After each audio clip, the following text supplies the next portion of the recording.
Pour revenir au SNEC, l'article 39, c'est les 12 points de revendication de l'INTM. La revalorisation de l'indice. L'INTM est parti d'un principe, le principe de l'équité sociale, de la justice sociale.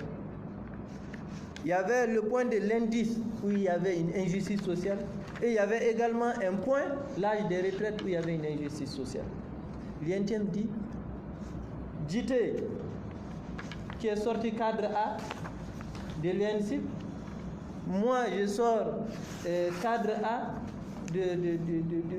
du droit, de l'ENA, droit, et monsieur le camarade Maïga sort de l'ENA aussi, il devient administrateur fonctionnaire, cadre A. On commence à travailler le même jour ensemble, parce que moi, j'ai fait magistrature, je me retrouve avec un indice de 1200, supérieur à Maïga avec qui j'ai fait les bancs, parce que lui, il est devenu administrateur fonctionnaire, il se retrouve avec 925. Lui, il a décidé d'être enseignant, Bac plus 4, comme moi. Il sort cadre A, lui, il se retrouve avec 1060, parce qu'il est enseignant. Donc, nous tous, nous dépassons Maïga. Moi, je le dépasse, lui, en salaire. Au nom de l'équité sociale, ça ne tient pas debout. L'INTM dit qu'il faut qu'on se batte pour que tout le monde soit au niveau de l'indice le plus élevé, l'indice des magistrats. L'indice des magistrats, c'est 1200. C'est pour que vous compreniez, hein? Parce que ce problème, les gens n'ont pas compris. Les enseignants, les magistrats sont à 1200. Les magistrats sont à 1200. L'indice plafond, c'est 1200. L'INTM s'est battu. Les organisations internationales de travail sont venus voir l'État malien pour dire à l'État malien ce que l'INTM dit est juste. Ce n'est pas normal qu'il y ait une différenciation, disparité des salaires. Au niveau des salaires, tout le monde doit être au même niveau d'égalité. L'INTM s'est battu pour ça. Et l'INTM l'a obtenu. L'État a validé, l'État dit d'accord. Vous tous, vous allez être à l'indice le plus élevé, 1200 des magistrats, à partir de janvier 2021. Les enseignants, vous êtes à 1060, on va vous augmenter. C'est là où il y a l'interprétation de l'article 39.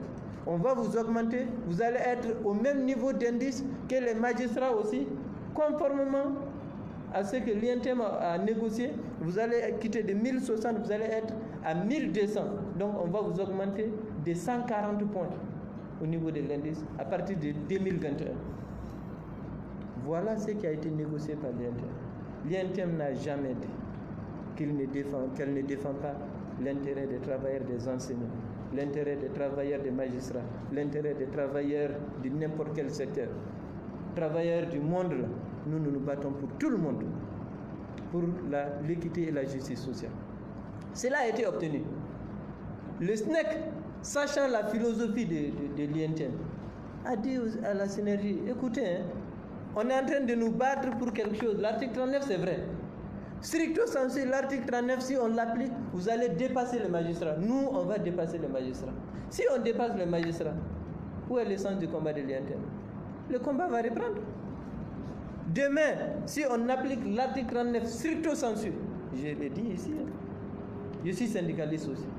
Nous sommes tous des syndicalistes. Nous ne pouvons pas aller à l'encontre de n'importe quel syndicaliste. Au contraire, nous nous battons jusqu'au bout pour la satisfaction de tout ce qui va de l'intérêt des travailleurs. Demain, si on applique dans le sens stricto sensu l'article 39, les enseignants vont être à 1272. Ils vont dépasser les magistrats de 72 points. 1387. Ah, 1387. Si on l'applique, 1387. Qu'est-ce que les magistrats vont faire? Ils ont un statut particulier. Ils vont se lever. Autonome. Ils ont un statut autonome, pardon. Les magistrats vont se lever. Les policiers vont se lever. Les sapeurs-pompiers vont se lever. Tous ceux qui ont des statuts particuliers vont se lever. Nous, Sinabef, 15 statuts particuliers, imaginez. Tous ces gens vont se lever. Ils vont dire, bon, maintenant nous aussi, on va connaître ce qu'on a connu. Des grèves tous les jours. L'INTM aussi va se lever, va dire, bon, on s'est battu pour l'équité sociale. Maintenant, il y a un déséquilibre encore. Il faut qu'on arrive à l'équité sociale. Quand on va encore arriver à l'équité sociale, on va dire l'article 39. On va revenir encore. Quand est-ce qu'on va en finir? À un moment donné, Il faut que des hommes réfléchissent. C'est pour cela qu'on a dit, n'est pas syndicaliste qui veut. Un syndicaliste, tu dois être mesuré. Ce n'est pas tout ce que le droit te donne qui est juste. Le droit te donne, c'est légal, mais est-ce que c'est juste? À un moment donné, un syndicaliste, c'est un bon teint, issu des rangs de l'INTEM, tu comprendras tout de suite qu'il y a des choses où tu ne peux pas y aller. Nous, on a demandé la transposition. Nous, le SINABEF, on a demandé la transposition. Mais on a reculé. Ce n'est pas toute la transposition là. Nous, on nous a appliqué 10% en 2019 et 5% en 2020. Ce n'est pas ça les acquis de l'INTEM. En tout, on se retrouve avec 15%. Si nous, on disait non, il faut nous donner, parce que c'est ce que nous, on a demandé, c'est un accord cadre de 1994 qui dit que si l'INTEM, le gouvernement et le CNPM se réunissent, se mettent d'accord, on doit retourner au niveau des secteurs privés, négocier pour la transposition. Donc nous, si on disait que l'accord de 1994 nous dit qu'on doit venir négocier et appliquer ce que l'INTEM a obtenu, on dit qu'il faut mettre les 54% obligatoirement. Ça allait trouver que les banques, assurances, établissements financiers, microfinance et commerce sont encore en grève. Mais nous sommes formés. Nous sommes formés par l'INTEM. On a fait une grève de 48 heures. Après les 48 heures, on est venu s'asseoir. Nos représentants nous ont dit on ne peut pas aller au-delà de ça. On a pris ce qu'ils ont dit, ils nous ont proposé.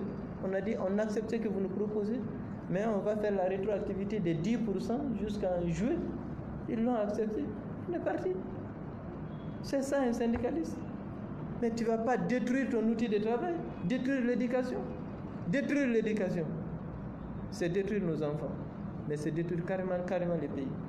Nous pensons qu'aujourd'hui, le SNEC est dans une position très responsable, mais malheureusement, qui n'a pas été encore comprise. Cette position n'a pas encore été comprise. Et cette position, c'est la position de l'INTEM. Et quand c'est la position de l'INTEM, c'est que c'est la position de l'ensemble des syndicats nationaux.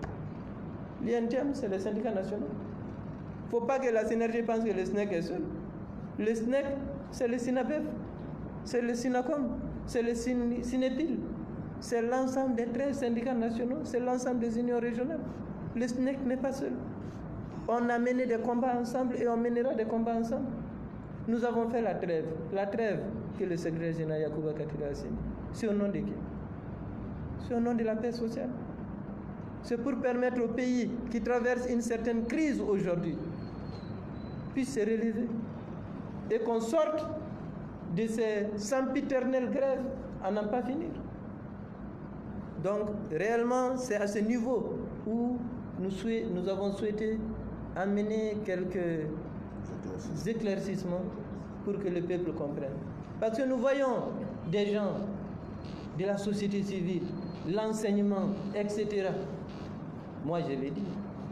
N'importe qui d'entre nous qui devient ministre ou premier ministre ou ministre des Finances ou ministre de l'Éducation, moi, en tout cas, je n'appliquerai pas l'article 39 dans le sens stricto sensu. Je ne pourrai pas. Si je le fais, je me mets une balle dans les pieds. C'est pour que demain, je ne fasse pas, peut-être je ne vais pas faire face aux enseignants, mais je vais faire face au monde du travail. C'est pas possible. Je préfère encore faire face aux enseignants seuls que de faire face demain aux magistrats, à la santé, aux sapeurs-pompiers, aux policiers et à l'INTEM et d'autres, aux administrateurs civils, etc. Moi, si je suis ministre demain, je n'appliquerai pas l'article 39 dans le sens stricto sensu. Je ne pourrai pas. Si je le fais, c'est un faux fiant. C'est que, réellement, à un moment donné, il faut qu'on réfléchisse à la globalité et qu'on mette fin à ces grèves sempiternelles. Et c'est ça la démarche de l'INTEM. Quand on arrivera à l'équité sociale, à la justice sociale, tout le monde a diplôme égal, salaire égal, c'est fini. Maintenant, à ce niveau, quand il y aura des évolutions, ça serait un combat des centrales. Et ça, normalement, c'est des combats des centrales syndicales. Maintenant, comme il l'a dit, les statuts particuliers, l'INTEM n'a jamais mis en cause. dans les statuts particuliers, il y a des avantages innombrables. Il y a la correction des copies, il y a la prime de cré, il y a prime, etc. pour les enseignants. On peut relever à ce niveau. Pourquoi pas? C'est le sens de la négociation du SNEC. Le différentiel, peut-être on peut le mettre au niveau de ces trucs. Si on laissait le SNEC négocier, l'article 39 allait être appliqué dans son entièreté, mais pas au niveau des salaires. On va juste voir le différentiel qui manque, au lieu de le mettre sur les salaires, les mettre en termes de primes, en termes, etc. Et ça résout tous les problèmes. Mais on a traité le SNEC de traître, de tous les problèmes, enfin, de tout ce qu'on sait de péjoratif, de tous les nids d'oiseaux. Alors que c'est là, eux, ils sont formés pour ça. Ils ne connaissent que ça. Le SNEC, c'est pas maintenant. Le SNEC est né en 1946. Le SNEC date de 1946. Depuis Mamadou Konaté comme secrétaire général. Le SNEC n'est pas un syndicat qui date d'hier. Hein? Non. C'est un vieux syndicat. C'est le syndicat national le plus vieux de tous les syndicats nationaux qui sont affiliés à l'INTM. Nous, SINABEF,